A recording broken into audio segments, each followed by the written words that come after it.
That you're here. Mayor, it's a special privilege to welcome you here, and welcome to all of our special esteemed guests tonight. We're thrilled that you're present. We are happy to host American Public Square. The work that American Public Square does in our community is critically important to the well-being of our city, our faith, and our social fabric. Country Club Christian Church meets folks where they are and walks alongside them on the spiritual journey to a life with greater meaning. And we believe that events like this one tonight empower us to faithfully meet this particular challenge. Tonight, I'm hopeful that we will learn more about how to create a place of justice and grace for all people to grow and thrive. And thank you to each of you attendees for the part that you are playing to make that possible. Because you are interested in tonight's event, I want to invite you back to another public event that we will host 2 weeks from tonight. Krista Tippett, who hosts the podcast On Being, will be here on Wednesday night, April 20th at 7 p.m. It is free and open to the public. No tickets are required, and we hope that you will come and bring a friend. And her topic so overlaps with tonight's topic because she will be addressing the topic, Remaking the World, which I believe is what we're doing here tonight. And now I would like to introduce to you the Executive Director of American Public Square, Claire Bishop. Please welcome her.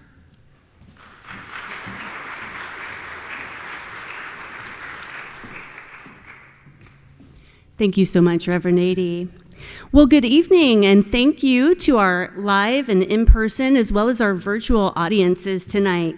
Thank you for being with us for this important conversation. Many thanks also to Reverend Carla Adie and the Country Club Christian community for welcoming us into this beautiful space for tonight's discussion.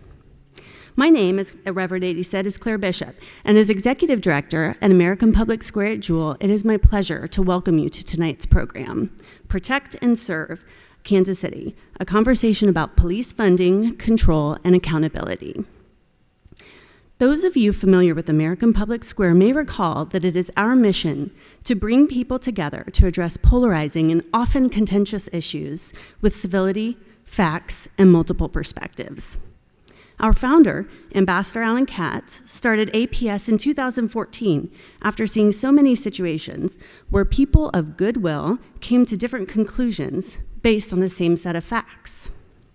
He intended it to be a forum for our community to do more than shouting one another down over disagreements, a place to practice disagreeing not less, but better with one another.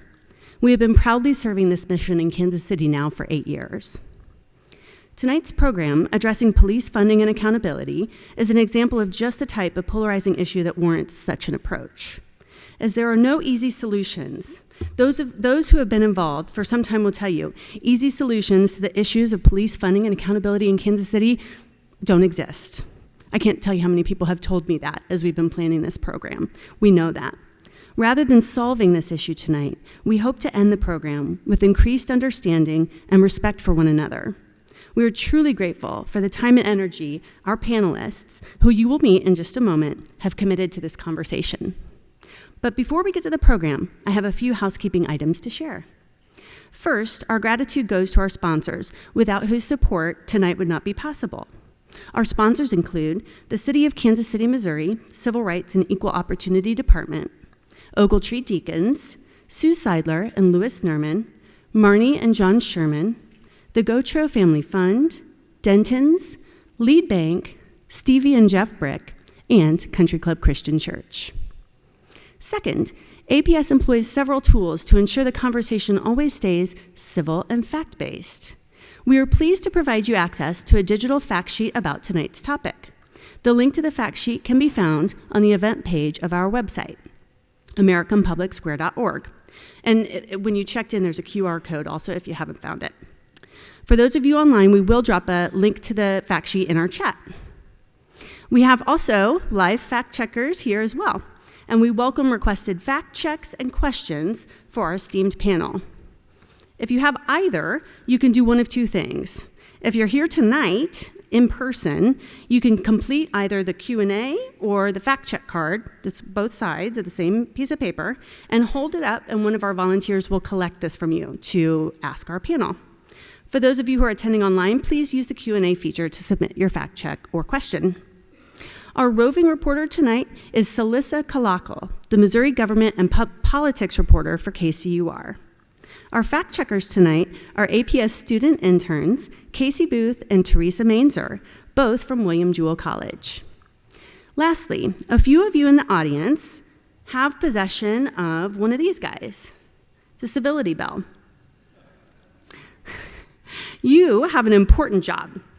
If you sense the conversation is going to get heated, or has gotten heated rather, and is moving toward incivility, and I can assure you actually this is quite rare, this rarely happens at our programs, but it may, so that's why we've got them. Give your bell a ring just like this. Okay? That's a sign to everyone that it's time to pause, calm down, take a deep breath, and cool down a moment before the discussion continues. Okay, I'm about to hand it off to Mary, but really quickly, I just want to give a shout out to two people who are not here tonight that should be.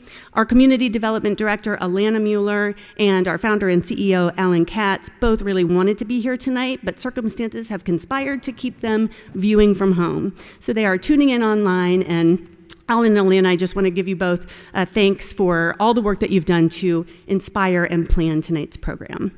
Thank you so much. With that, I'm delighted to hand the mic over to Mary Sanchez, senior reporter for Kansas City PBS, who will be our moderator for tonight's event. Over to you, Mary. Thank you. And I think we have a video first.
All right, let's get started. First, we'd like to have a full introduction of our panel. We have, first off, Gwen Grant, and Ms. Grant is President and CEO of the Urban League of Greater Kansas City, where she provides leadership and direction for advancing all of the organization's programs and its mission. And next to her is my former colleague, Dave Helling, who many people here probably know even just by his face. Dave has served as well, and this is why. No, Dave has served as a columnist for the Kansas City Star editorial board, as well as a political and multimedia reporter. He also served as a teaching fellow at the Dole Institute of Politics, University of Kansas. And next to Dave is Brad Lemon. Brad is president and department liaison for the Fraternal Order of Police, a position he assumed in June of 2014. Next to him, probably another face that most people recognize, the Honorable Quentin Lucas. Mayor Q was sworn in as the 55th mayor of Kansas City on August 1st, 2019. Then next to Quentin, we have Carl Zobrist. And Mr. Zobrist is a member of Denton's energy practice, where he specializes in the energy and telecommunications industries. Carl served on the Board of Police Commissioners from 2000 to 2010. And I think at one point that was the longest serving member. I don't know if that would still... I think it may be. Think it may be, okay, so... You usually don't run for that office or ask for it, so... There you go. Well, you don't run for it, which we're going to get into here shortly. Exactly. That would be the whole point. I would actually just like to thank American Public Square. I've been in media for decades now, not quite as long as one of our panelists, but decades.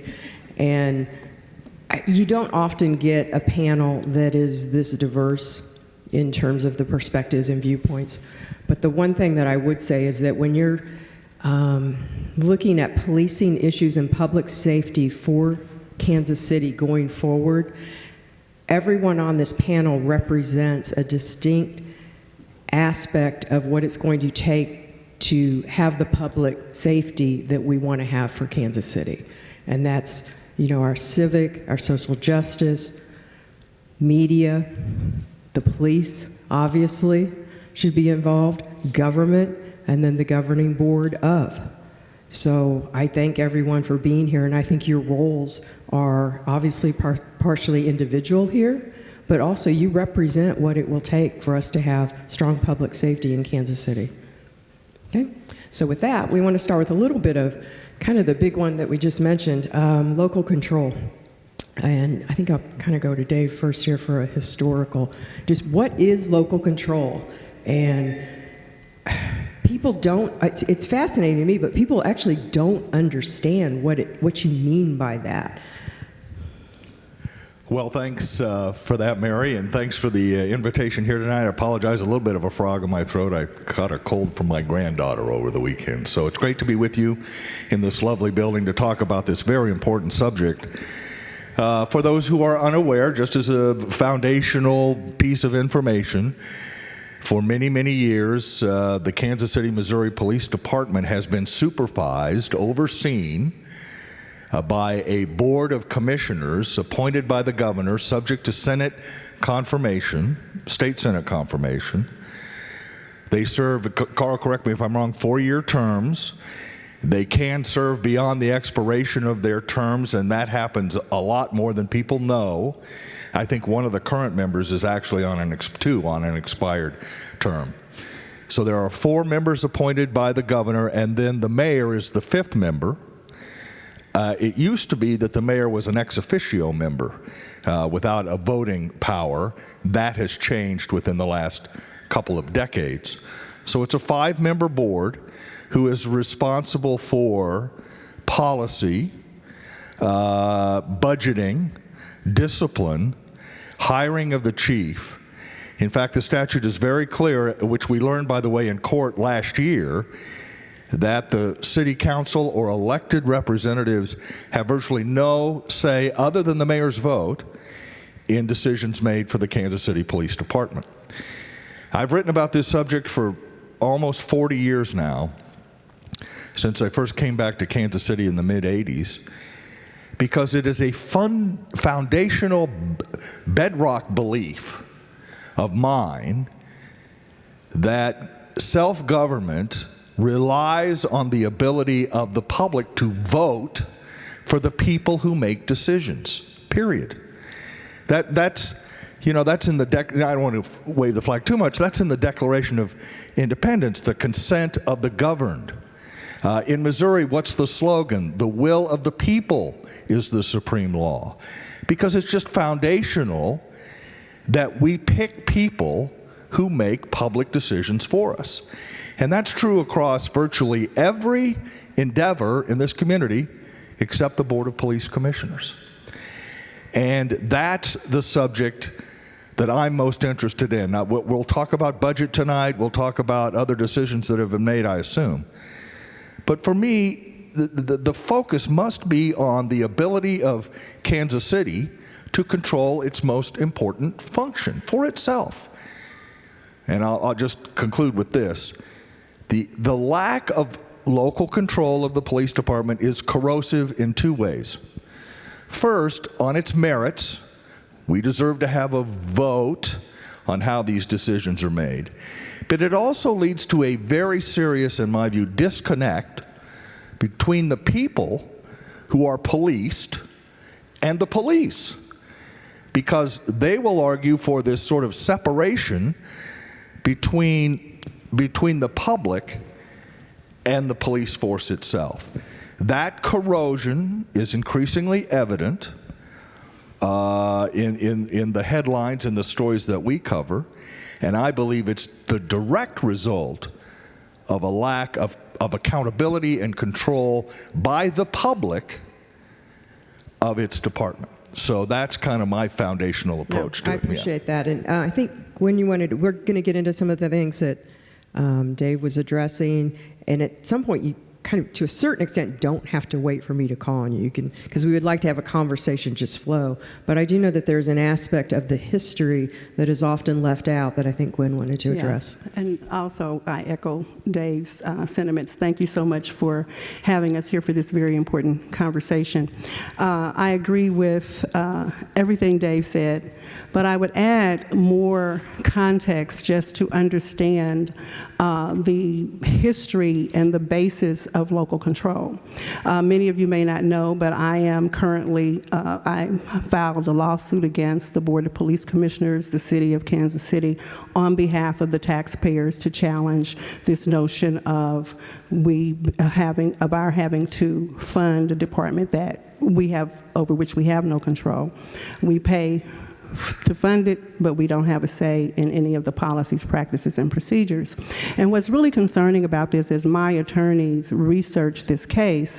What they learned is they looked at the history and found that the local control, contrary to belief by most citizens, is not based in protection of the police department from corrupt politicians.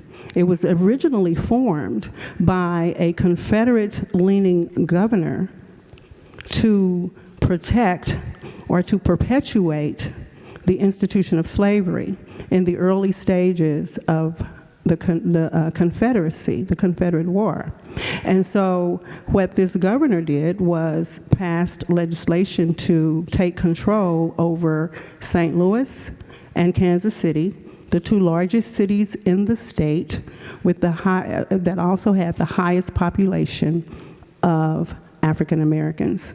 And they wanted to control the arsenal. And so it actually, the first local control, and the mayor can help me with the dates specifically, or the fact checkers, I think you all can give the specific dates, but it was in around 1861 or 1865. Then it was challenged and overturned by a Supreme Court, but reinstated. Overturned on the principle that it was certainly an infringement upon the rights of the local governing bodies to govern themselves. So understanding its root is very important. It's not about political interference at its early stages. That became a part after the Pendergast era. And there was no local control, then there was local control, and then here we are again without it. So it's really important to understand the historical context, because to further add to what Dave said, this is colonizing. It is colonization. Colonization. It is the subjugation of a people or an area by the power of the state. That's when you hear us talk about colonizers, you hear African Americans say that a lot, but that's what this is. Local control is 21st century colonialism. Thank you, Gwen. I think that's a good way to explain it too, because I think sometimes the terms that different people use, others perhaps hear differently, but this is a classic example of why some people use certain terms for this. And frankly, I'll take a hit as media. We've and it's no offense to Dave here, but we have shortened that conversation, that history, to leave that part out. And that happens a lot in the Kansas City area. But I find that if you really look back, there are a lot of things that we just do, or our policies, or how we're arranged, that really do go back to the fact that we're a border state. And I do think it's important to kind of just offer that context. That said, though, I think we do need to get to where we are now. And Carl, to you, I wanted to throw the question of, in practice, though, when you were on the board, are the decisions of the Board of Police Commissioners controlled by state officials in Jefferson City? No, they are not. Okay. I can tell you, in my 10 years on the board, I probably had 2 conversations with officials who worked in the office of the governor. One was, just give us a heads up when you decide who's going to be the new chief, and that was Jim Corwin in 2004. And the other one was on the settlement of a lawsuit. The Board of Police Commissioners is not controlled by anyone from Jefferson City. In the number of years since I've been on the board, I've been told by commissioners that that continues to be the case. What we have in Kansas City, Missouri, is local non-political control. All of the commissioners must reside in Kansas City. I believe there's a residency requirement of 3 to 5 years. You're not governed by commissioners who are from Chillicothe or Springfield or St. Louis. You're appointed to serve as an oversight board to hire or fire the chief of police and to, as I believe Dave said, oversee the policies and the procedures of the department. Now, things have changed today. I have to say that in my 10 years, these were very academic discussions about local partisan or local political control and local non-political control. And I personally think because of everything from COVID-19 to the murder of George Floyd to rising crime, and by the way, crime actually went down in 2021 in Kansas City, Missouri. It went down. And mercifully, we do not have the situations that are being faced in other major metropolitan areas like Louisville, Minneapolis, Portland, and Seattle, in part because there is this insulation. And I agree, it's an issue that other people take very different views of. But I think since 1939, and to Gwen's point, the statute that became in effect in Kansas City in 1874, and it may have been the product of a post-slavery movement. It may have been.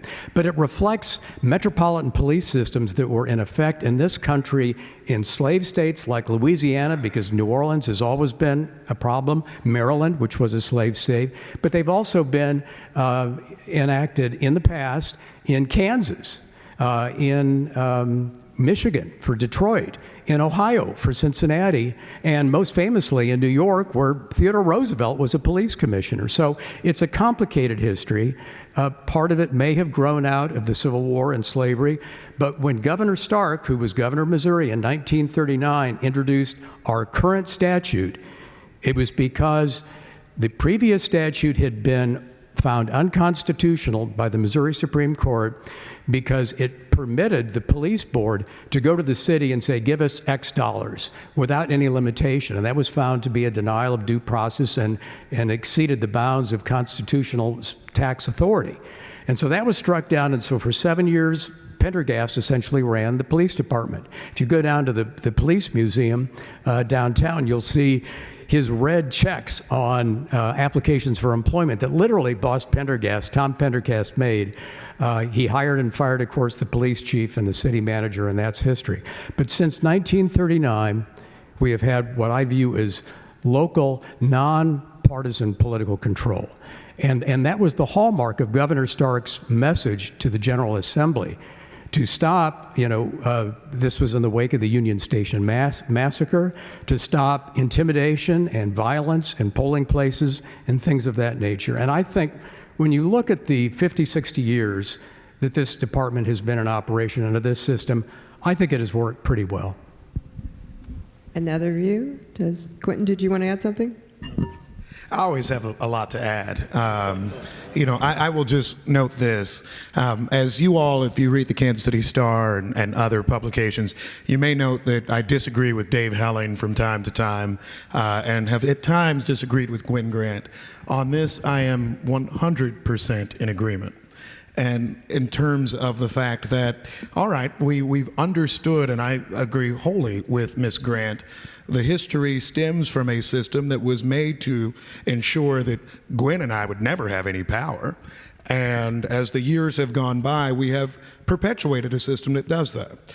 But assuming, for arguendo, that we will say that, well, it's responsive to Tom Pendergast, I'll give up something I don't often. I was born in 1984. Quite a few years after Tom Pendergast had died. And if you are a black Kansas Citian walking around today, how is this system in any way better for you? I can't see how in the slightest. And this idea of non-political local control, respectfully, is something that I don't think has worked for Kansas City.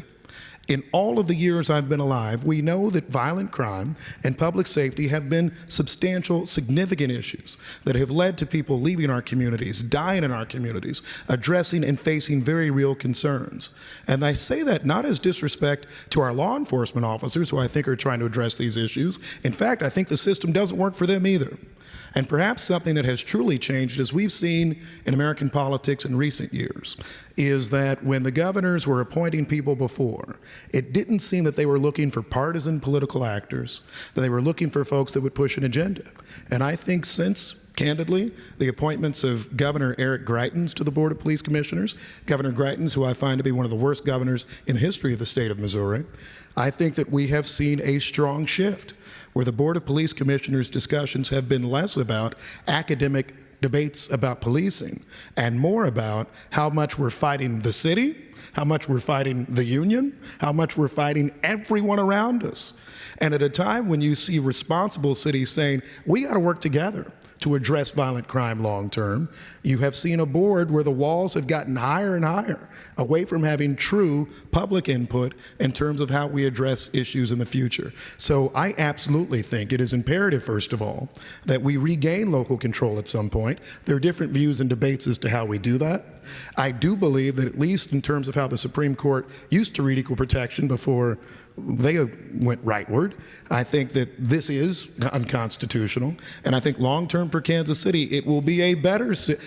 What's the fear of the people having some voice? We have a conservative Republican on the city council. We have progressives. We have wishy-washy moderates. They attack me for that sometimes. Dave does all the time. We have a lot of different approaches. I'm not wishy-washy that way. I try not to be anyway. But nevertheless, I think that is the better path for Kansas City, rather than saying, well, we hope whoever the governor gets called by to appoint is the best choice. I think it's just something that is not working for Kansas City. I agree with you. We're getting along tonight. We have this really So great far. love-hate relationship. We're going to be on the same page tonight. But, you know, the notion of this, what did you call it, Carl? How did he define it? The local control, like non-political local control? Yeah. Is the problem with that is that if the mayor does not show up the way we want him to show up, we can recall him at the ballot box.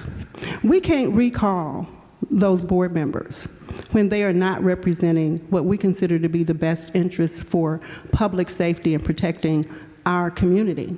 And the challenge that we've had with them is that they get appointed by the governor, they are accountable only to the governor, they behave as if they are only accountable to the governor, and they do not hear the community when we're saying, hey, we've got a problem. So this system works well for you and for those who are appointed to serve on the Board of Police Commissioners, but it has not worked well for the greater good of the tax-paying citizens of Kansas City. We pay for everything, and we have no say. So that whole non-political thing just doesn't add up. It is taxation without representation. We're disenfranchised with this model. Okay. Thank you, Gwen. I wanted to hear from Brad. So I think the mechanism is originally created in 1939 made sense, and for years and years and years it did its job. The money that was paid to the commissioners at the time, $200 a month, was more money than the normal person in the country was making at that kind of money. What has happened over the years, though, is the money's remained the same. We've ended up, instead of having retired judges and lawyers and retired individuals that could actually serve full-time or almost full-time on the police board, have advocated some of the responsibilities to a command staff. And statutorily, the police department doesn't really exist. What exists is the Board of Police Commissioners, and they're the hiring entity, and they're the bosses. I would say that I've had much better relationships and much more conversation with past boards than I have current boards. We're morphing into a situation where the individuals that run the department generally are not the Board of Police Commissioners. They sign off on documents. I've never had one in a meeting with us when we were talking about benefits or any of that stuff, which is frustrating to me because that's who my contract's with, and not the chief of police or a bunch of colonels. I think the mechanism itself is sound. I think unfortunately, is what's happened in at least in the labor standpoint, is that we've advocated roles that were intended to run the police department. And actually, if you'll look back in 1939, 83 years ago, they were almost full-time positions, had positions of authority, could arrest powers and all that. That doesn't exist anymore. And no offense to current individuals that are on it that are, multimillionaires and have great big companies or very prestigious law jobs. There's a limited amount of time that a person who's getting paid a substantial amount of money with an outside employer that has to pay their bills through them, and we're giving you $200 a month. It doesn't weigh out. It doesn't work that way. What I would hope is that we would relook at state control and try to find a mechanism where individuals are full-time and they actually run the police department, as opposed to a couple, 3 hours a week. That's probably at best, but that's kind of, I don't want to get into the political conversation on how we tear it apart and all that at this point, but I do think there's value in what the mechanism we have, just not in the way it is performing. But see, I think that's important for you to say that, because people don't often hear that actually maybe the system we have now doesn't actually work for the officers. Let me just address a couple of things to continue the conversation. First of all, giving Mayor Lucas arrest powers, I'm in trouble then if that's... So let's not go in that direction if we can avoid it, because I don't want to spend my waning years in the who's gal if I can avoid it. First of all, the belief that the police system in Kansas City is apolitical or non-political is just not true. I mean, at one time last year, I did a story a couple of years ago, there were 6 registered lobbyists in Jefferson City for the police department. And we pay for them. And their job was to address state legislators from cities other than Kansas City to set parameters, as Brad knows, on pay, on working conditions, and the funding mechanism for the Kansas City Police Department. So it is not apolitical at all. It may be one of, and in fact, as Brad can tell you as well, the FOP fought for the ability to become involved in local political elections. At one time, police officers were barred from that, and the FOP worked pretty hard, and I think correctly, frankly, to give First Amendment rights to officers. So they participate in politics, in Kansas City. The second thing I would say is, if this system is the best system, why have no other cities adopted it?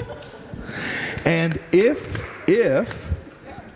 this is the best system, why did St. Louis, given the choice, repeal it? Why did the state of Missouri, at the ballot box, repeal local or state control for the St. Louis board? The fact is, when people are given a choice, they don't like this divide between the department and the public.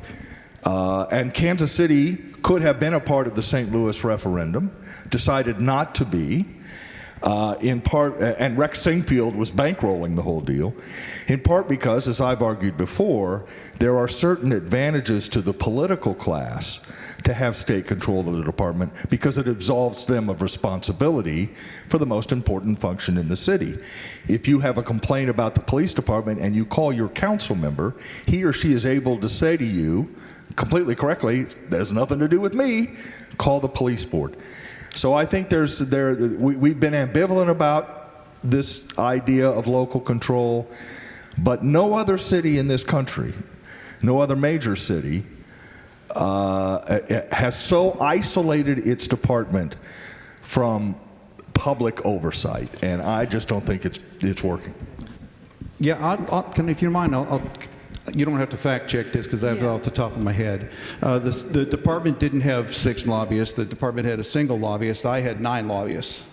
down in Jefferson City. So, and they weren't taxpayer paid, but they were employee paid. But the So- departments, No. the departments No. are not, you all don't charge that to the No, budget, that's- the money that we provide Nope, to the that's Board of completely Police paid Commissioners? under the First Amendment.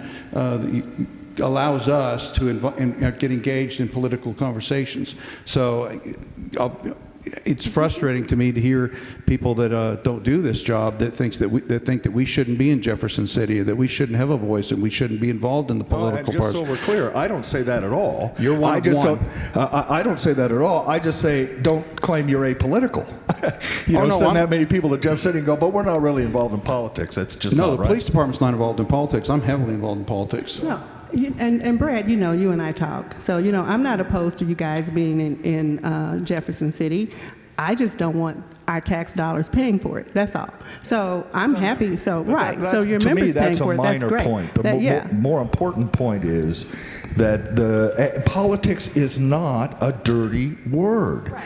Politics is the way we make group decisions about important issues to our health and safety and families. And to say that politics should be kept out of the police department suggests that they are immune from oversight or supervision. Now, if I was a police officer, I'd love it that way. But if I'm a member of the public, I want to have a say at the ballot box about these important choices that are made. And in Kansas City, uniquely in the nation, that doesn't exist. Well, the only thing I would say is that the Metropolitan Police System, because that's what it was called when the statute was passed, used to be a national model. And Dave is right. I think Kansas City, Missouri now is the only one that has this type of situation. City of Los Angeles and the city of San Francisco, at least when I was on the police board, had independent police boards, but they were appointed by city officials. And I have in Baltimore, there's a state-appointed board for the police, but the mayor has the ability to hire and fire the chief. And I was going to say, my point here is that what you have in Kansas City, what we have here, is not an illegitimate form of government. It was well accepted in a number of cities, and they abolished them. And I have to say, in a lot of those cities, crime is no lower. The city of St. Louis, the crime is continuing to rise. St. Louis's police board never had this ban, and I should clarify, when we say non-political, pardon me, we mean non-partisan political. So you can't go and be a Republican or a Democrat and lobby for something. You can lobby for wages and policies and things like that. But St. Louis never had that prohibition. And at least when I was on the police board, at least two commissioners in St. Louis, had to resign because of, accusations against them. So St. Louis never had that situation. I'll never forget being at a police board meeting at San Francisco when the president of the St. Louis Police Board asked me if I was going to hold a fundraiser for Governor Blunt. And I said, well, first of all, I'm a Democrat, but secondly, I'd be impeached if I did that. So they had a different system in St. Louis. And I'm not really familiar with what was going on in St. Louis, but I don't think they liked the system. If there is a means to bring this up for, and it has to go through the General Assembly, because there are, a couple dozen Missouri cases that says that the state of Missouri has the constitutional authority to do what it did in Kansas City, but I'm certainly not afraid of that. And if we have local political control, well, we'll try to make it work.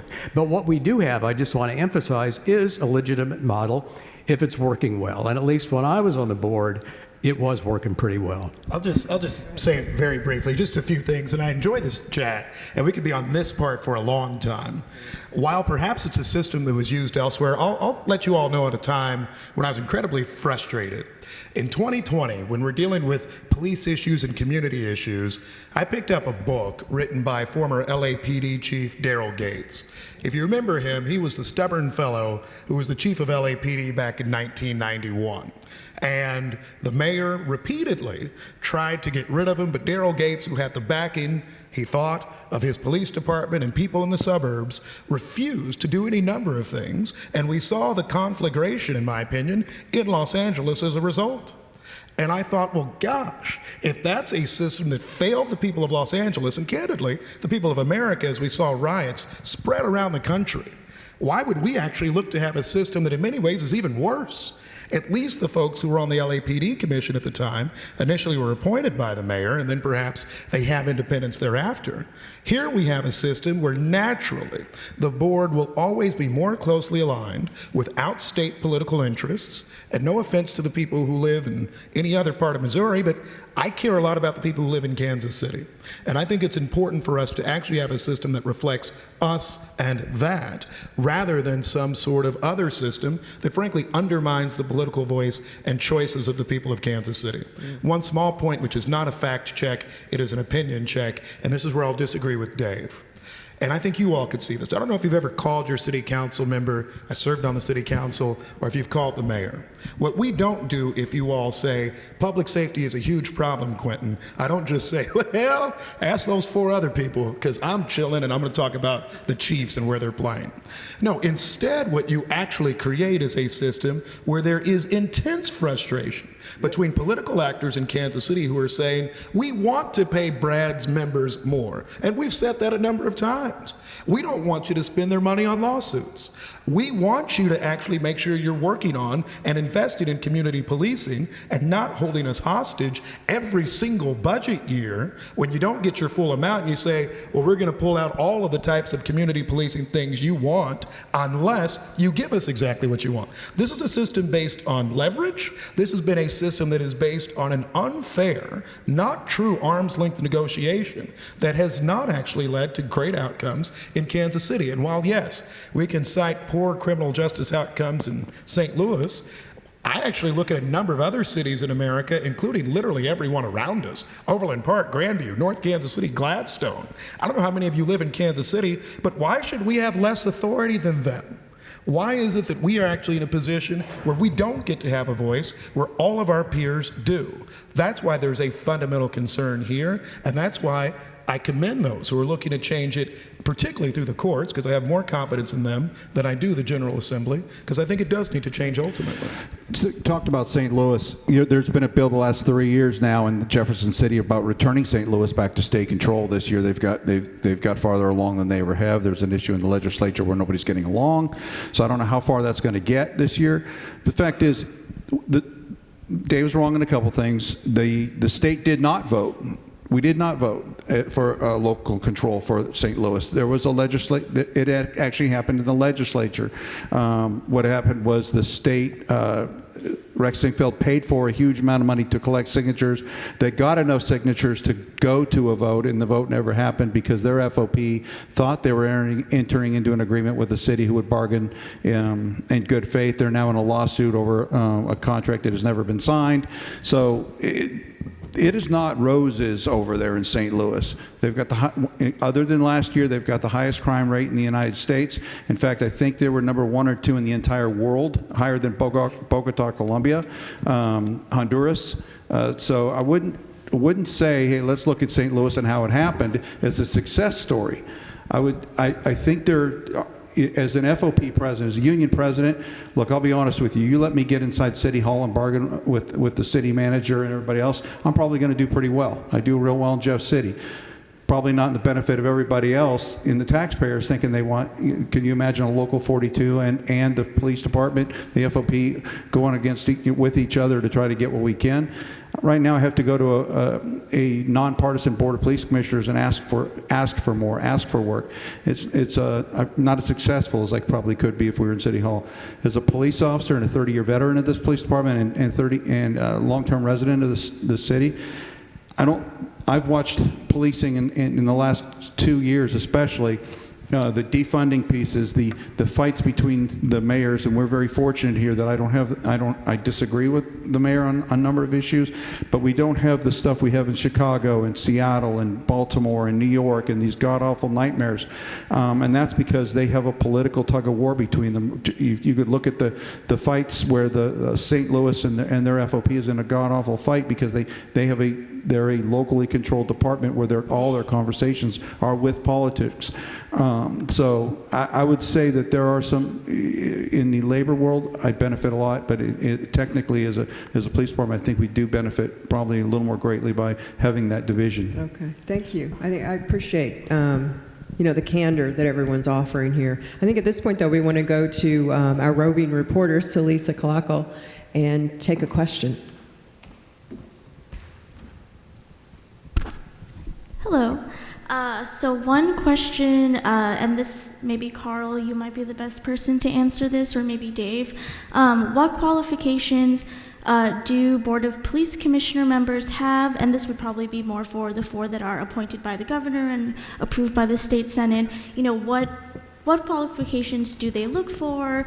Do they have to live in Kansas City? Can you talk about that a little bit?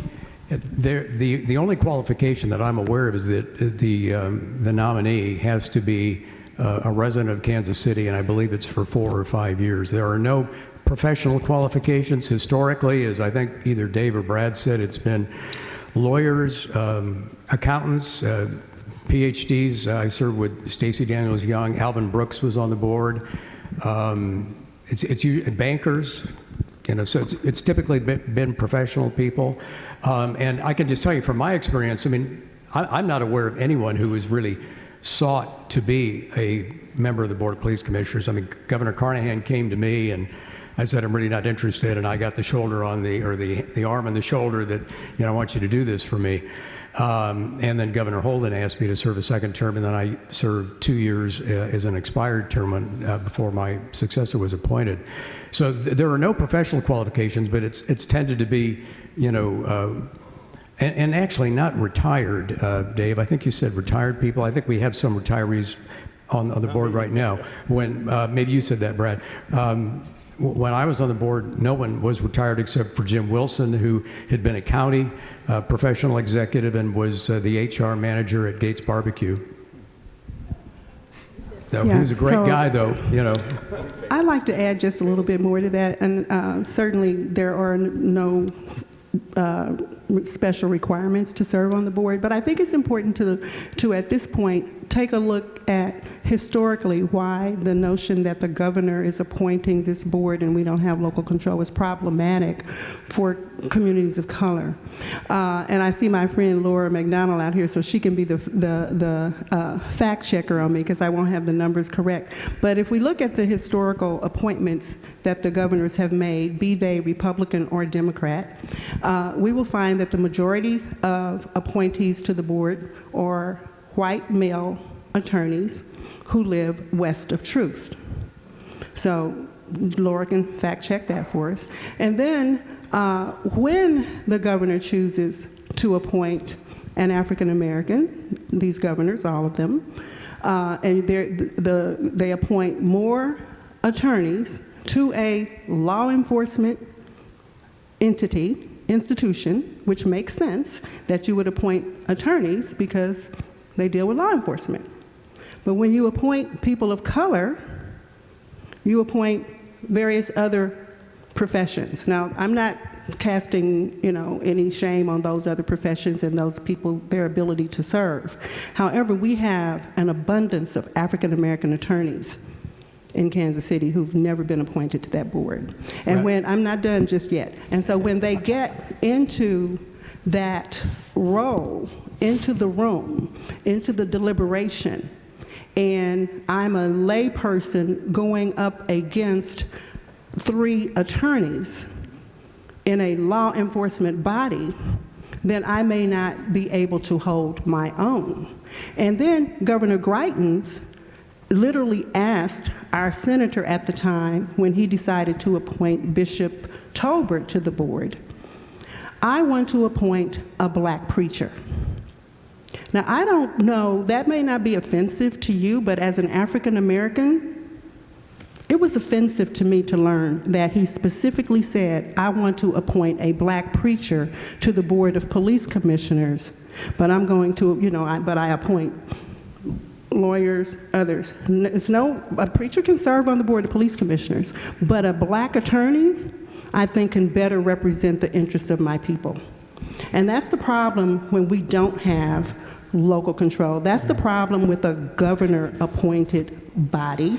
And we can, if in the other issue around what Brad was saying about this whole notion of we're better governed this way, this system works well for some and not for others, and we just tend to, it's really important to understand how racism or systemic racism sustains itself. And it's because those who follow, whether they know or not, this system was born out of systemic structural racism.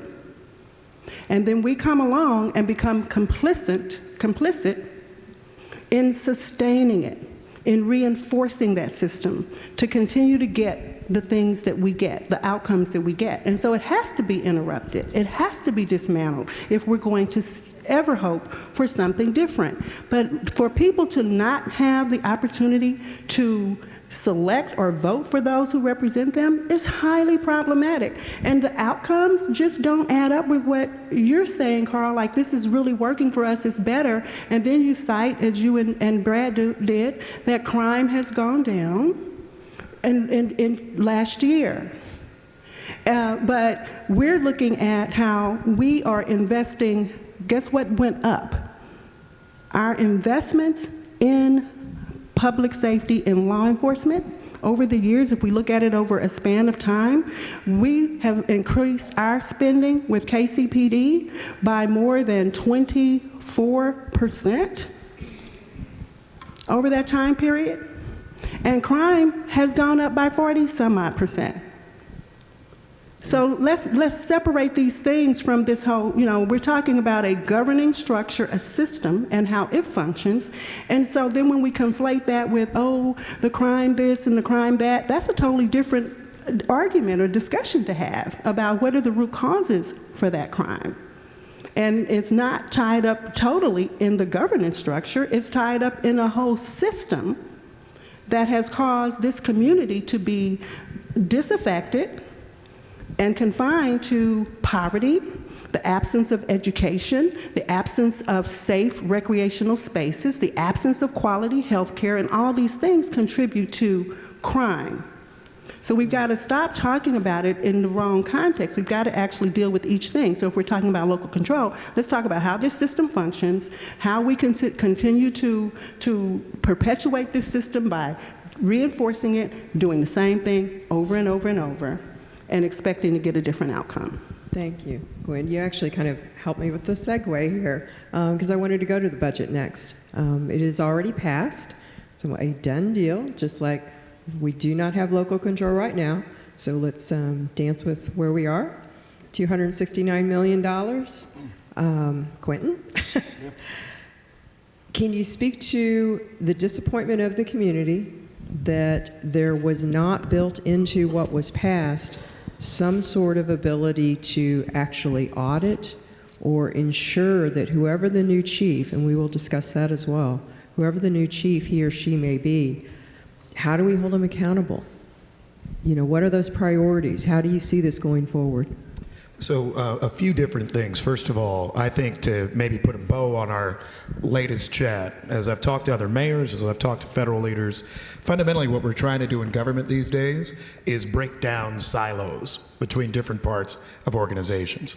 But in Kansas City, statutorily, we're required to keep silos.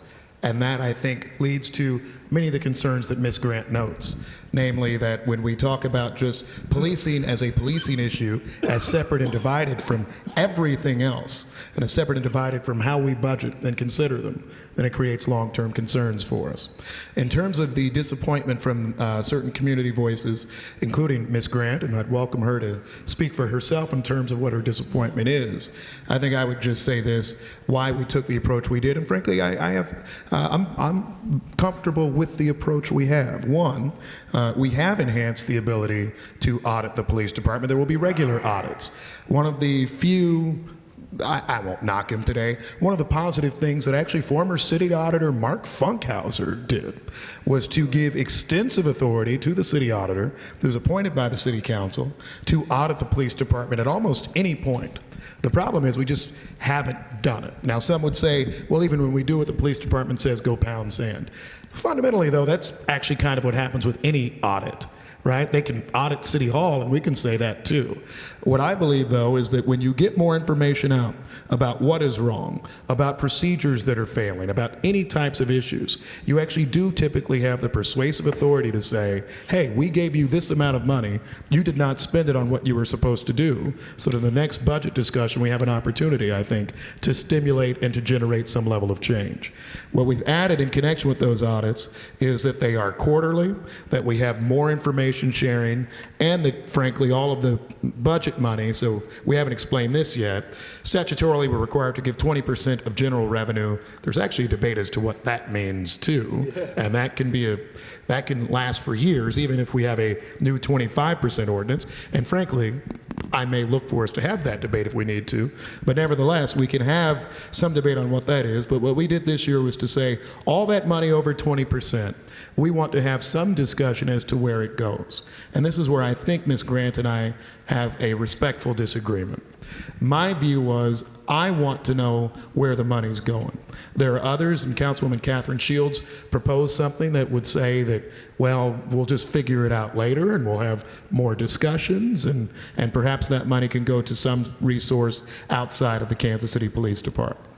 I thought in this situation that was a bridge too far, primarily because the department actually has to make plans with what it will do in the year, who's employed, what activities are happening. And I think the department did make a pledge through the board as to community policing, a number of the things that we've been asking for years. And so that is structurally where we are.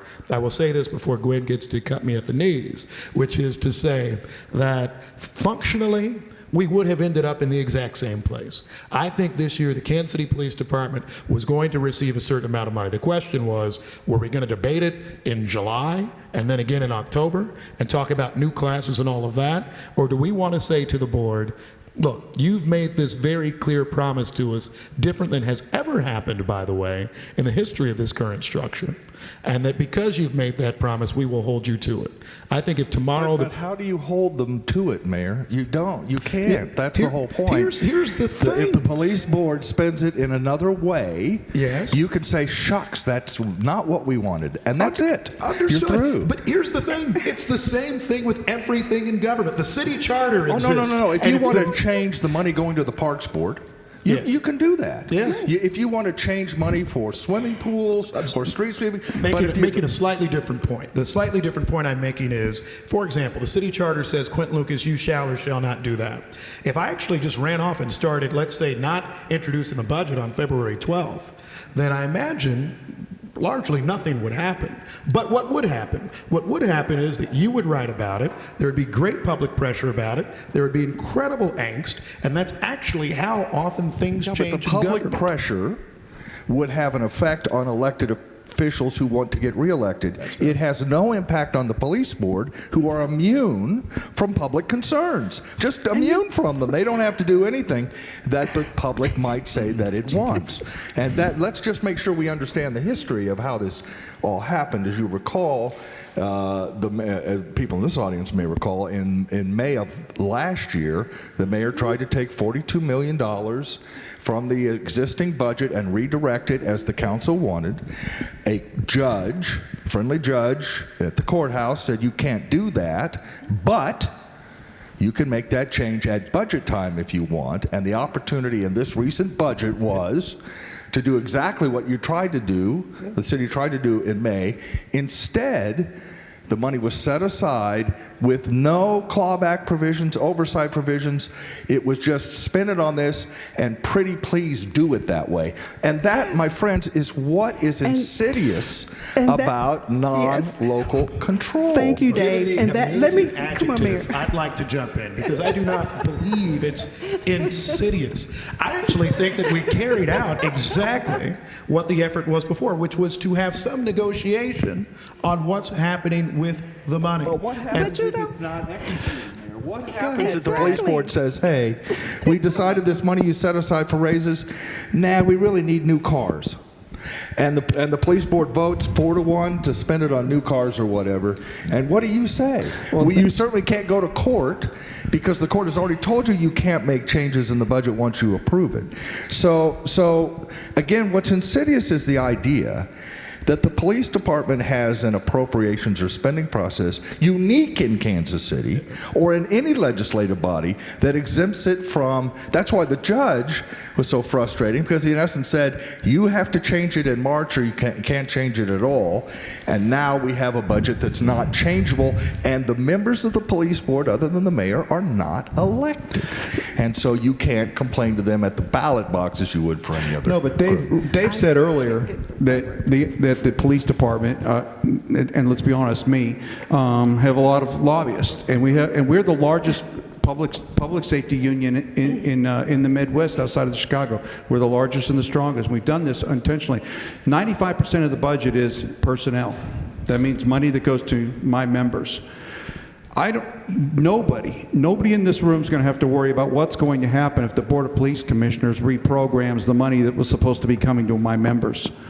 We have a lot of money. We have a lot of friends. It won't go well for the board. It won't go well for anybody. I have to tell you, I sat in the room when I believe it was Commissioner Dean and maybe Commissioner Tolbert who actually brought up the idea of coming to an agreement with the city of how they're going to spend the money. And I started getting texts. I said, this will never work. Let's look back the last 2 years, 10 years. I was texting my friends, it doesn't sound right. It'll never work. They can't talk together. And now we're in a situation where the Board of Police Commissioners has essentially agreed on record in their own meetings in City Hall and said, we are going to pay the police members money. We are going to fund the things we tell you we're going to fund. In my career, in my 30 years, that has actually never happened. We've accepted the money, and the board, and we can argue about how it's been sent in the past. I'm the labor guy. I'm going to say not enough of it's come to me. But at the end of the day, this is the first time in my career the money has actually been said it's going to where we said it's going to go. And that's huge. And I'll give the mayor credit.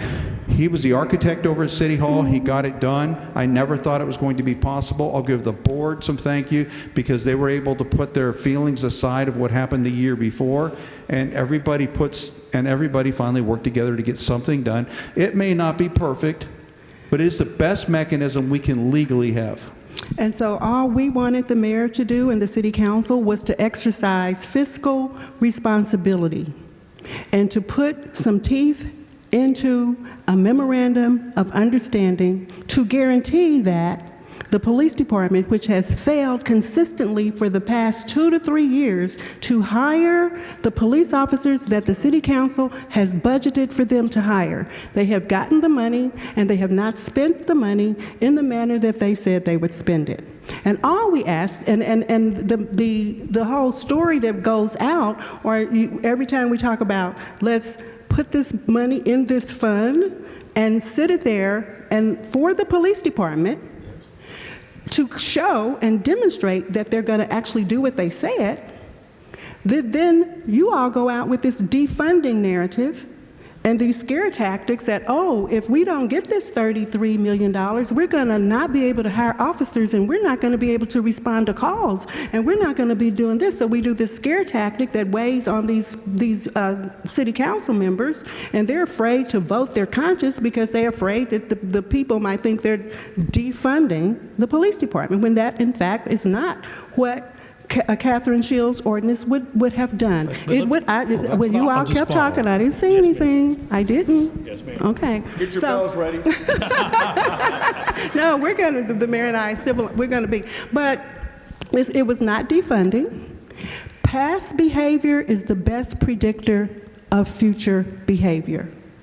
And we ask you to mitigate for that. I don't care what they come and say. If they have said it and said it and said it, and they didn't do it. And we want those neighborhoods and communities to have more officers so that they can have shorter response times. We are not anti-police. We are not abolitionists. We are not pro-defunding the police. What we're supporting is the allocation of resources to get better outcomes relative to public safety. And we have not seen a track record from this department that says that putting more and more money into it is getting us to a better performance outcomes from that department. I don't know anywhere else you can go to work and keep getting an increase on your budget and have consistently low outcomes. I don't know where you can do that job and keep that job. So that's all we asked. That's all we wanted you to do, Mayor, was to not defund the police. We wanted you to just put the fund there. They can go get the officers and come and get the money. There's no lag in that payment. So that whole misconception that if we just hold this money, they can't continue to operate. You got a $269 million allocation, so $33 million sitting over here in a pool certainly shouldn't shut down operations. So life is always interesting because I rarely have taken the position of defending Chief Rick Smith or any number of folks, but this is one situation where I'll try not to get too technical in the response. First things first, on the council ordinance itself, with respect, and I appointed Councilwoman Shields as the Finance Committee Chair. Her ordinance would have actually allowed money to not go to the police department and to go to any other organization. That's how it was written. I'm one of those lawyers that you spoke of before. That's exactly what the ordinance says. Now, perhaps she didn't want it to go those other places, but part of our final debate was, will all this money go to the Kansas City Police Department? She says, well, maybe if perhaps they do this. If not, it may go to someone else. I don't think as a planning matter that is the real way to do things. Because to your point, how do you actually plan the officers you're hiring that year if you don't know that you'll have the money to hire them, right? We can't actually, I'll do my part now, right? And so I think what we were trying to say was, let's just be realistic. Let's be realistic about how things work. You do need to know a budget up front in terms of what it is you're going to do. Now, in terms of what are the clawbacks, I did think about, well, would we have a remedy if the police department breaches a contract with us in Jackson County Circuit Court in the middle of the year, and what would that remedy be if we were to go down that path?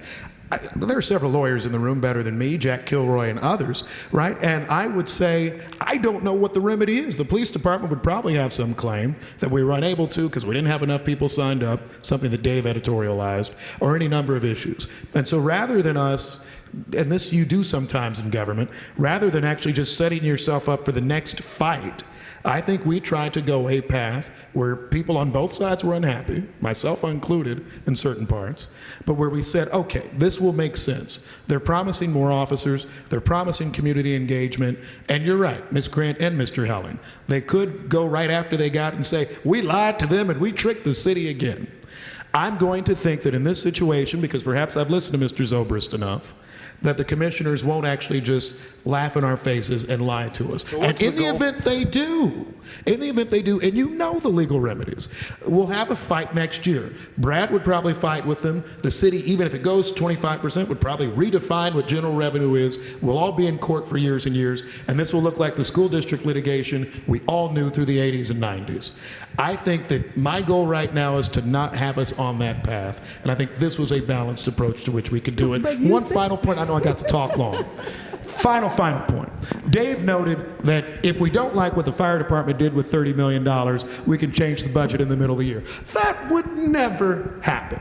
Our $170 million fire department... That happens all the time, we man. More every year, for God's sakes. We have never changed in the middle of the year the fire department budget because we don't like how they spent it. We have not... You're saying in the middle of... Dave, give me a fact check of a $30 million movement out of the fire department budget in the middle of the year. When you have $12 million in overtime that is not budgeted for the police fire department. That gets added in. Yes, we've never taken it out.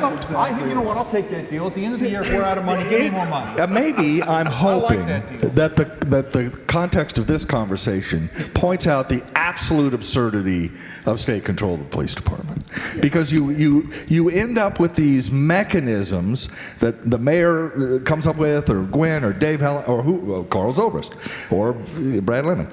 And it's sort of, what are you trying to do, and what would it's absurd. It's absurd.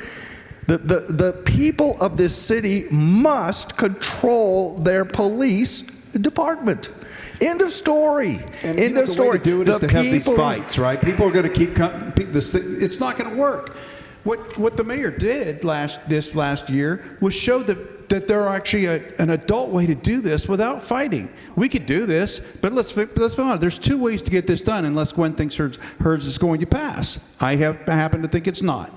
Is to go to the statewide vote of the people, which is going to cost about $6 to $8 million. Sinkfield doesn't live in Kansas City. The other way is to be able to go amicably to Jefferson City and somehow work hand in hand and say to do it. The problem is that Tony or John Rizzo, Senator Rizzo, said the worst thing you could have done, setting local control back years, was to exclude a third of the city council from last year's conversation, who represents an entire 40-something% of the city, and say we're not going to allow them to have a conversation about policing in the city and how we're going to fund it.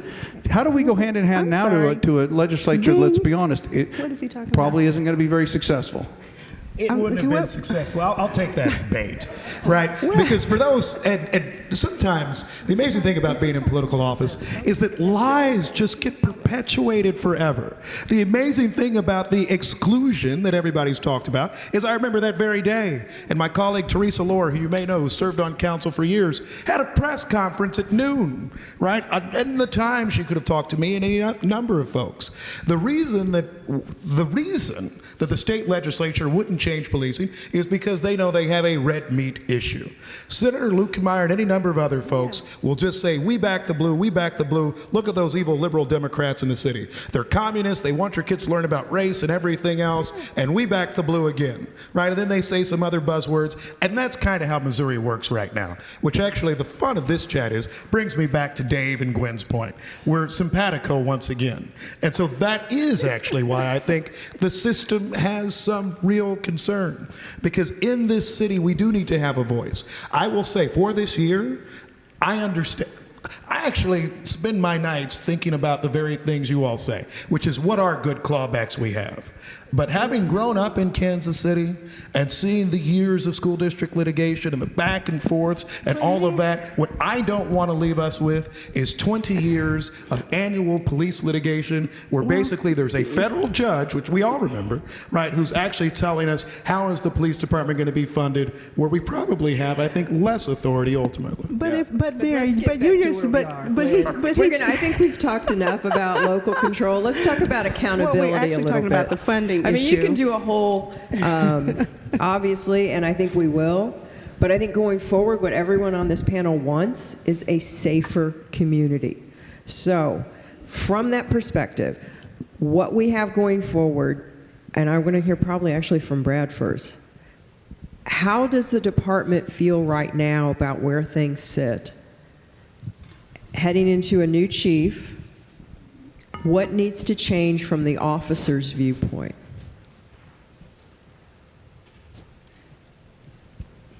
It's been a couple bad years for us.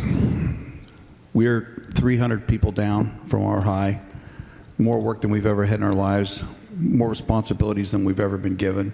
We're dealing with a mental health crisis, not only COVID, but just what has gone on in America. You know, the George Floyd incident didn't happen here, but it touched a nerve across the country, and it started a conversation that needed to not just start but to continue. The problem is the voices have gotten so loud on both sides of the discussion we can't talk. I think people probably showed up here tonight thinking that this was going to be really ugly, or I did at one point or another. But fact is, that bell thing is really, we're just really I'm waiting to hear it. There we go. At the end of the day, the rank and file love what they do. They're not rich. They're never going to get rich. They do it because they love what they do. There's a calling to this job. And there's a narrative out there that it's just not true. We got lawyers. We have lawyers on our job that can make more money. We have people that are engineers. They could do other things, but they continue. How in the heck have they stayed through this? The fact is that they love the job, they love the city, and there's a conversation we have to have about changing policing in America. But that is what we do.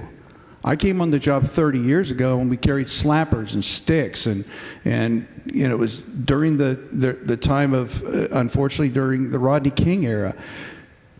People that came on 50 years ago did policing different. It is never going to be perfect, Doctors kill more people across this country than police officers, and we're not protesting hospitals. We are going to change. But we have to have these open conversations. We have to be willing to be able to say that we've had some failures. So I don't want people to come away from here and think that the police officers are and the rank and file are going to stick a flag in where we are today and not move. Because it's all we've ever done is move. We're a completely different department than we were 30 years ago. 30 years from now, we're going to look completely different. We're going to get there because of conversations like this, when we're not yelling at each other, throwing stuff at each other, shooting gas canisters at each other. That's how we're going to get to where we're going to get to. And be willing to say we have failed in some areas. I'm hoping that our next chief is the type of man who can sit in a community, feel comfortable in the front of a room like this, and be able to take all of whatever's going to come at him. I think that's what we're looking for in a chief, is somebody who can relate to the community, speak to the community, work with the community, understand we have failed in the past, understand that there's a path forward. I've never said no to a public forum in any way. I've gotten beat up a number of different times. That's okay. That's what I do. I enjoy it. I enjoy the conversation. I think that's what we should look in a chief. We're going to hope that whatever that chief is a leader who can, when needed, stand and pick up our members when we're in trouble and or are hurting after having one of our officers hurt really badly. But we need, at this point, someone who can come out of the woodwork, either internally or externally, and work with the community and understand there's a lot of pain on both sides and try to find some resolution. It's not going to be a line where everything happened yesterday and it's perfect. It's not. This isn't Shangri-La we walk across. But we could find a path forward and work together. Can I just add a couple things real quick, Mary? First of all, for the record, let's note Brad and I are both wearing khaki pants and blue blazers, so we don't talk. There is common ground somewhere, and because we did not coordinate our wardrobes. Two things I would add quickly. I think Brad is exactly right. In my experience in Kansas City, which began in the mid '80s. The vast majority of police officers are professional, dedicated to their jobs, love what they do it the right way. Where we might part ways a little bit is there are bad apples in the department. There are bad apples in every department, but there are in Kansas City. And there needs to be a better effort to get those bad apples out instead of protect them. Either through your formal mechanisms or agreements with the police board. I think that would go a long way to restoring some trust with the community.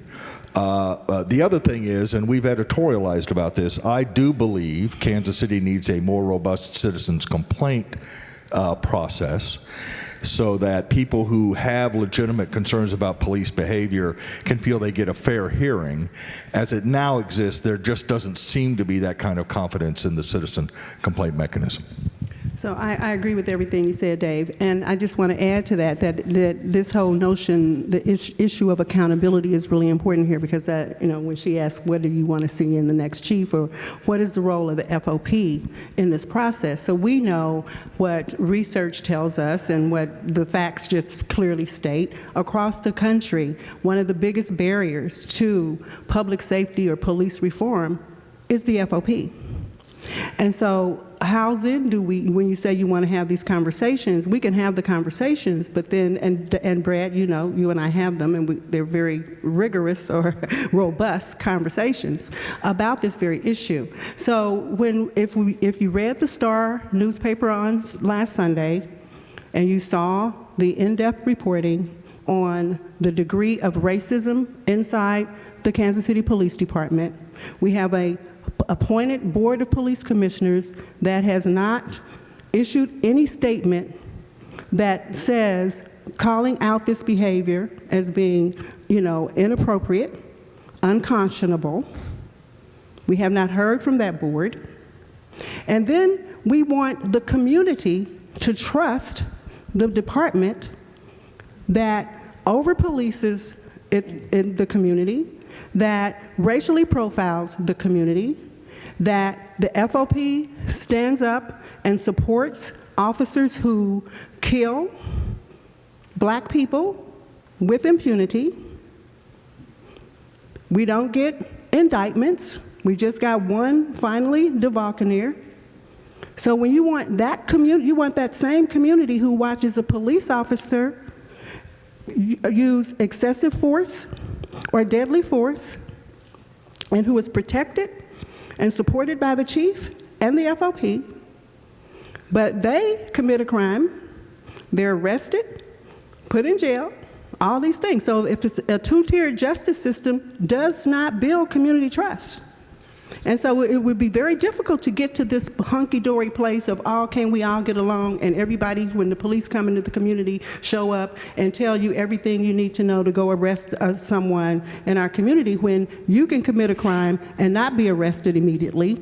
You can commit a crime and have 48 hours to consult with your attorney before you can even be interrogated about that crime.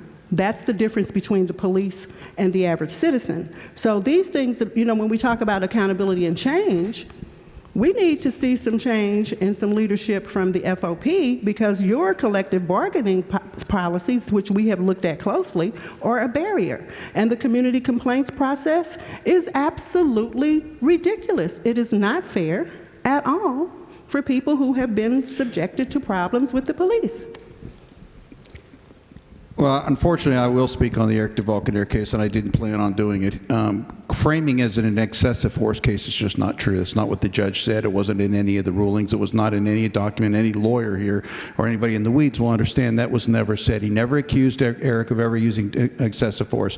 So it's inappropriate for me to say some of the stuff, but I will say this. It was a pure and simple, a technical find of guilty based on a ruling on what he thought the Fourth Amendment's going to be. We feel very confident that the Supreme Court and the appeals will overturn it based on dozens of years of precedents in the courts. I will say as a result, you talking about the FOP and how we protect bad officers, that's just not true. It's just there's zero evidence that we protect. I will tell you that you get due process. That is exactly what you should get. Every person in here has a right to an attorney. Every person in here has a right to due process. What the courts do during that process is their job. But for us saying that we pay for their lawyers, that is an insurance policy within our organization that they pay for. For me to say, I know you've paid dues, it's called the duty of fair representation. You've paid dues for 16 years, and now that you go to get those dues paid off, and I tell you no, it's illegal, and I can't do that. I can't walk away from some promise that has been made and you've paid into. But Brad, it's highly unlikely that if I am convicted of involuntary manslaughter, that I, Gwen Grant, will be able to remain free on bail pending an appeal. Now, that's a judge's decision, not yours. Correct. But that same system, that same outcome does not instill community trust, because we don't have that option. It will I won't say never, but it will seldom happen that a person of color will stand before a judge convicted of a felony and that judge and say, I'm going to file an appeal. You can file that appeal, but you will be in prison while you wait for that appeal. But DeValkenair is free on bail pending appeal. That's because this system is not a blind justice system, not the way we see it. And if we are ever going to get to a place where we have the kind of community trust, where our community is working in collaboration, in concert with law enforcement, we've got to see equal justice. We've got to see police officers arrested and indicted when they commit crimes, and boards of FOP, certainly I believe in due process. Everybody should have a right to an attorney. But I don't know why a police officer needs to have 48 hours to get his story straight before he is interrogated, and we don't get to have that. Well, that's a great point. Actually, the police officer doesn't ever have to give a statement, period. It's a Fifth and a Sixth Amendment right. You have a right to an attorney and your right to remain silent. We have never, this lodge has never advocated to not give a statement. We give voluntary statements. We're one of the only police departments in the country that actually gives voluntary statements. So you know what? I would love for Jean Peter Baker and the mayor and everybody to come out and say, we want you to be ordered to give statements. Because those lawyers in here, people that are in the world, would understand that my statements now are protected by Garrity, and those statements could never be used us in a criminal law. Please, please order those statements. But no lawyer would ever say that's a good idea. We have never, ever, ever in a police shooting declined a voluntary statement. Every single one, we've given voluntary statements. So the 48-hour rule is not even in the contract. I don't know where that keeps coming from. The 48-hour rule is actually on administrative cases only. Only on administrative cases, not on criminal statements. You have to look at it again. Our statements criminal statements are not actually in the contract. Can I find the calming middle briefly? And the calming middle is this. Calming middle is this. And I hate when people say this, but I'm going to do it anyway. Both are correct in this sense. I think Brad has just gone through due process procedures, et cetera, that are accurate. But what that does not mean is that Gwen's view of how the public receives it is inaccurate either. And the hardest part of this entire discussion and this entire debate is that, yeah, things work a certain way. There are procedures, there are laws, there are rules. But that doesn't change the fact that there are a lot of people who are sitting around right now and said, wow, when my cousin ran into trouble, when I knew somebody was in trouble or anything like that, it felt like there was a whole different system. And I don't think that that's being meted out the same. That isn't me saying that you throw off all the due process that I learned in law school and Carl did, but it shows, I think, where the problem in belief and faith is. And if I can take us back to an earlier point, probably some of the passion why Ms. Grant disagreed with me so much in trusting the Board of Police Commissioners is because there's a sort of thing that after a while, you do say, how can I have faith in this when I see this, when I see so much? And so I think the burden has to be on us, since we're talking about the board system, as well as budgets. The budget has to be on, the board, burden has to be on the board.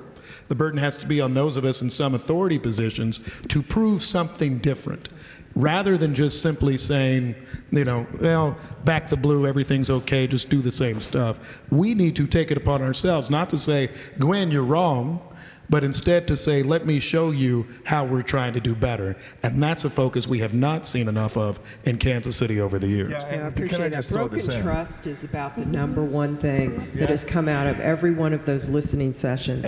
Now, fortunately, we have a broken amount of time. We're going to try and go to one more fairly quick question just to be able to give the audience enough a chance to comment, and then we're going to do some closing statements. Hello. Before I ask a question, I will throw over to our fact checkers who have been doing really great work throughout this conversation, so they're going to quickly give some fact checks.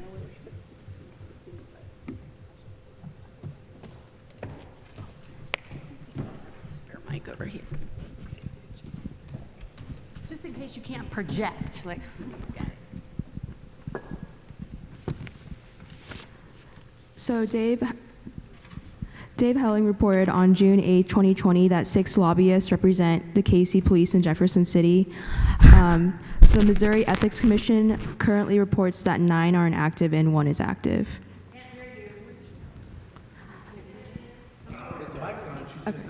Okay. The Missouri Ethics Commission reports that 9 lobbyists are inactive and 1 is active. Fox News 2 reported on December 1st, 2021, that Representative Schroer pre-filed a bill proposing to return St. Louis's police control to a board of commissioners in December for the 2022 legislative season. Local news sources KCUR and KMBC report that the KC Board of Police Commissioners lifted the residency requirement after approval by the Missouri legislature. And so now officers can live 30 miles outside the city limits effective August 31st, 2021. At the beginning of the conversation, it came up about how Kansas City, how the control of the police was moved to the state government. And Glenn Rice wrote an article for the Kansas City Star back in July in which, back in 1861, the governor of Missouri did it for St. Louis, and the reason was he wanted control of the St. Louis ammunition arsenal for the upcoming Civil War. In Kansas City, it ended up happening in 1874, but the bill that did it for St. Louis was the model that was used for Kansas City. And then also, the claim was made that the police budget gives about 95% of it goes to personnel. In the current fiscal year, 2021-22, that's about 87% of the police budget that goes to the personnel. There you go. Thank you. Go ahead. Just my one question. Gwen, you actually referenced the Kansas City Star investigation into racism in the KCPD.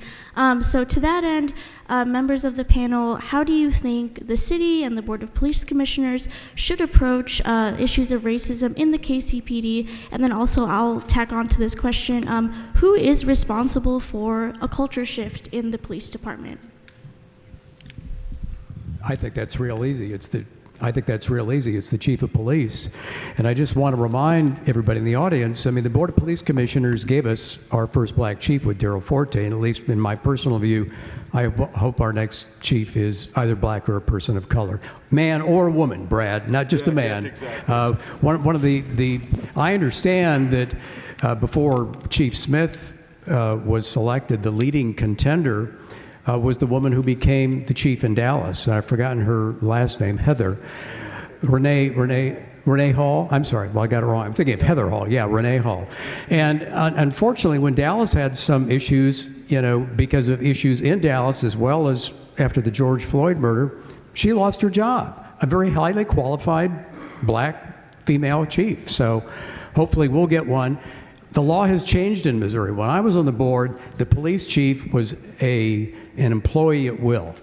He or she could be fired at the will of the board, and it probably would go through the courts. But right now, the chief is not an employee at will. The chief can only be fired for cause. And I think that's sad, because I think it actually gives the Board of Police Commissioners less power over who remains or is hired as the chief of police. Thank you. I appreciate that. And a very good answer. I think what we're going to do now, though, is go to a mechanism that American Public Square uses, I think, quite well to round out and end a conversation, which obviously could go on further. This has just been wonderful. I mean, we obviously have so many things to say, and I think there are so many things to learn yet, even though this is a topic that we discuss so often. There are so many different perspectives. There's always someone else's perspective to learn. That said, we will go down the row of panelists, and what we'd like you to just answer in your own words is, so what and now what after this experience? After this. Wow. That's a tough one. So what? I think I'll do as I do when I'm talking to the media, just say what I want to say and not answer the question. That's true. She does that. That never happens. So basically, what I want to say about this conversation is I am really happy that I had the opportunity to engage with all of you. I feel very comfortable that we were able to have a civil discussion, and that the dialogue and the conversation will continue. The mayor and I, we engage often, and as do Brad and I on these issues. And I think what I would say in the so what is that it is extremely important that that you also engage in difficult conversations about these very important issues that impact our community, and that you seek to have those conversations actually with someone with whom you most likely disagree, to seek the understanding of their perspective so that you can better figure out how to find common ground. The what next is we need local control. We need local control. We need local control. There's just something fundamentally wrong with the system that we have, because we should be able to elect the people who represent us and hold them to account. and this system is antiquated and unjust. Dave? First, I just want one fact check thing. There was a statewide vote on the St. Louis local control, and I have it on my phone if you want to look at it. So, I would say this. There is a short-term project in Kansas City. What now, what next? The short-term project is to hire a chief of police, man or woman, who can take a deep, important look at the culture of the police department and understand that as I said earlier, the vast majority of officers do good work, but that there is a subculture of people who don't do good work, and they need to be exorcised from the department. And I think the next chief should make that a top goal. The long-term project is to reinstate democracy in Kansas City with regard to its police force. In 1968, some of the people in this room may remember, I remember it, there were riots on the east side of Kansas City along 27th Street, Troost. On the east side, 6 African Americans were killed. The mayor at the time, Ilis Davis, put together a task force to examine that riot and to try and find causes and recommend solutions.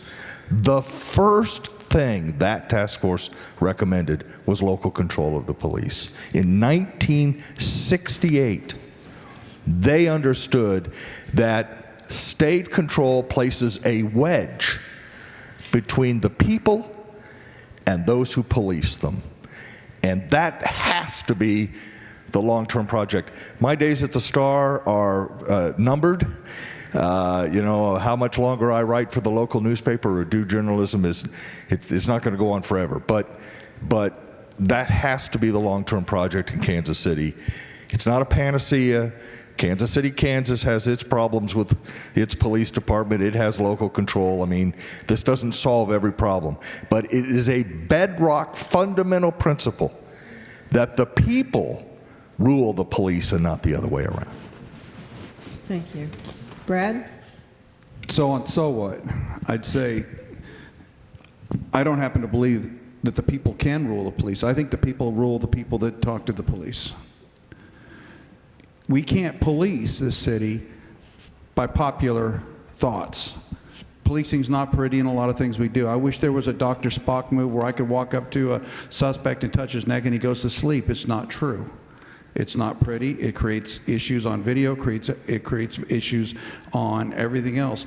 The fact is, what we do isn't pretty, but it is needed. We have to find another way to do it. We need to find tools and relationships to do what we do. There are a lot of things that Daryl Forte and I disagreed with, but primarily what I did think the guy did incredibly well was create relationships before the relationships were needed, so that when we had an issue, he could make the phone calls. When there were, he could sit anywhere in the city and have those conversations. That's when I say. So when I said chief and man, I was actually one of the biggest proponents for Renee Hall, and was highly disappointed when she chose to go someplace else.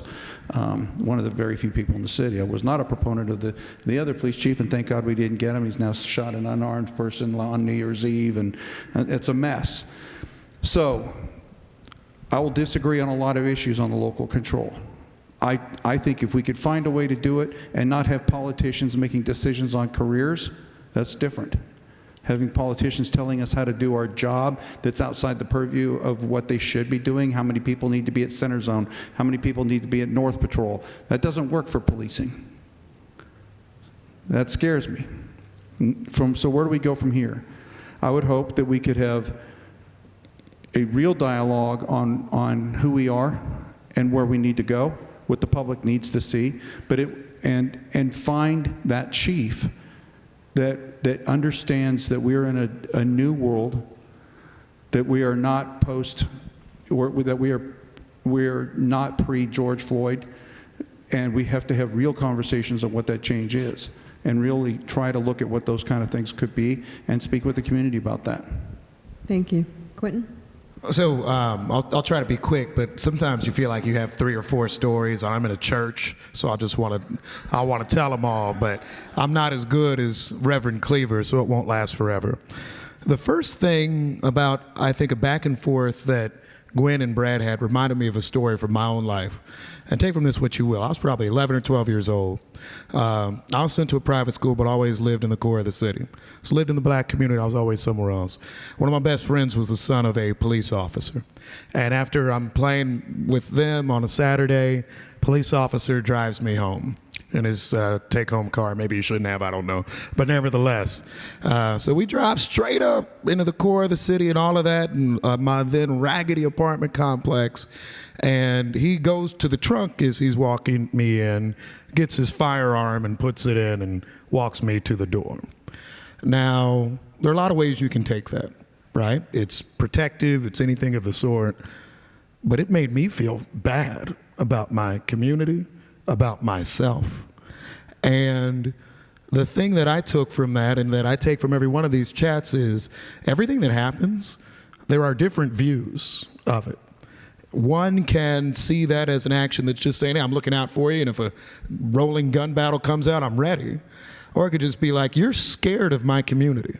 And if you're scared of my community, and if you're afraid of my community, and you're afraid of me and my family, what does that mean for me if I'm walking down the street, if I'm interacting in any sort of way?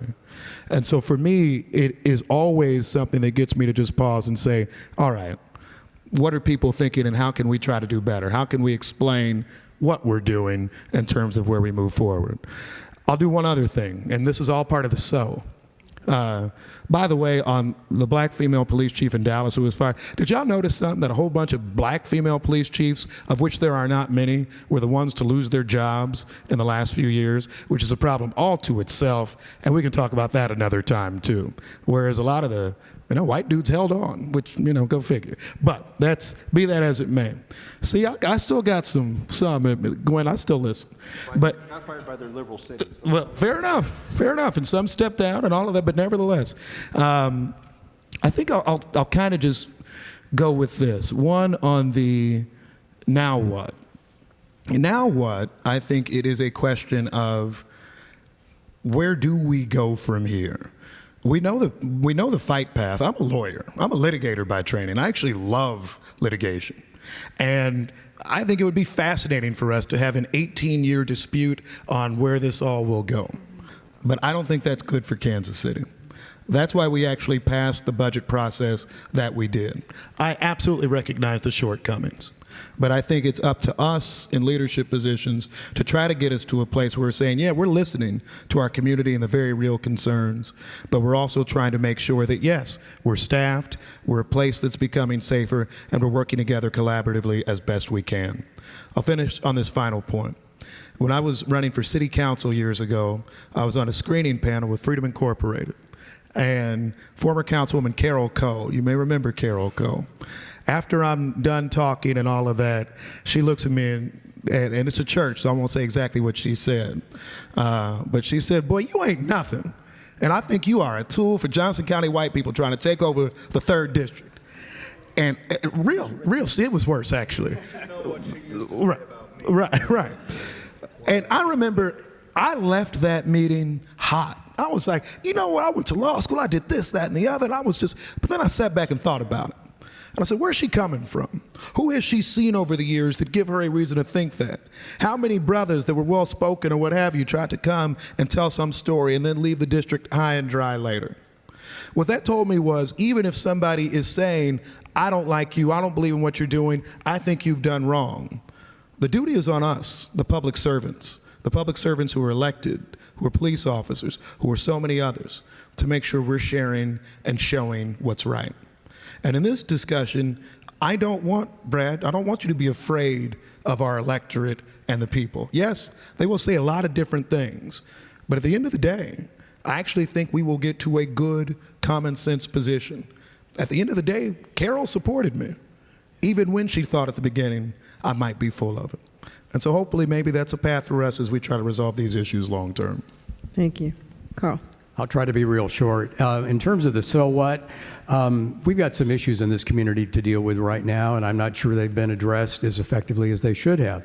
But I still think for the past 70 years, I think that the current form of governance can work when there are good people appointed by the governor, when we have a good police chief and we have a good command staff. Commissioner William Bratton, who I think you may know, Bill Bratton, and in New York City, where he was fired by a politician named Rudy Giuliani because he was viewed as a political threat. And then he went to LA and he succeeded Daryl Gates, and he was a highly successful chief. And I think by and large, he's the most respected former police chief in the country. You know, he said there are three things you need to remember about policing. It needs to be done compassionately, consistently, and constitutionally. And I think by and large the department has done that, but it'll be up for the future. I worry about the future because it is more politicized now, just not in terms of local politics, but state politics than I have ever seen it before. And it really pains me when I see people, say, well, this is the big D Democratic approach to law enforcement, or this is the big R Republican approach to law enforcement. I do agree with Brad that when you bring in local partisan politics, it really takes a highly complex topic, which involves so much in terms of education, healthcare, everything else in this community, and it politicizes this one function that we've tried to remove local, at least partisan politics from. So I worry about the future. I hope that people have cool heads in Jefferson City, because there may be some things there that you're going to want to watch, like increasing the minimum is 20% now, 1/5 of the general revenue budget that goes to the police department. There are people that want to up it to 25%, in part because of all these budget controversies. I worry about those kinds of futures because I think in the long run, that doesn't lead to the best interests of this city. Thank you. Now we'll have a closing. Lauren? Good evening, everyone. My name is Lauren Weinhold, and I'm the Director of Development at American Public Square. Thank you for joining us this evening.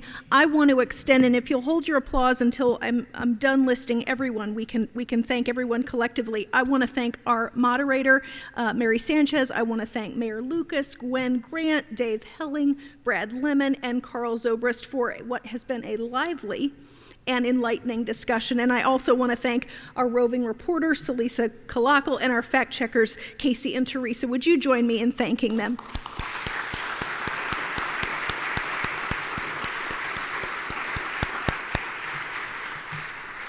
I want to again thank all of our sponsors who made this evening's conversation possible, and I want to extend a special thank you to Country Club Christian Church as this evening's host.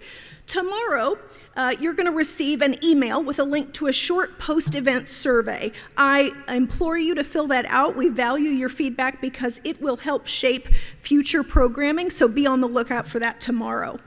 American Public Square relies on the support of its members to engage, educate, and convene like we've done tonight. So thank you. If you are an APS member, thank you for your support. We know that you have a choice in how you spend your time and your resources, and we're honored that you chose to spend this evening with us. The work of APS, as we demonstrated tonight, is more critical and relevant than ever. If you are not yet a member of American Public Square and you found tonight's program meaningful or perhaps challenging, I invite you to join us in this work by becoming an APS member this evening. You are invited to go to americanpublicsquare.org to join as a member, or simply stop and see Cindy at the back table on your way out, and we'd be delighted to get you signed up. As a small token of our appreciation for new members this evening, when you join, you will automatically receive one gifted membership to share with a friend, colleague, or family member. On behalf of our founder, Alan Katz, our executive director, Claire Bishop, and the entire American Public Square team, thank you for joining us tonight. We look forward to seeing you in future programs. In the meantime, be well and be civil.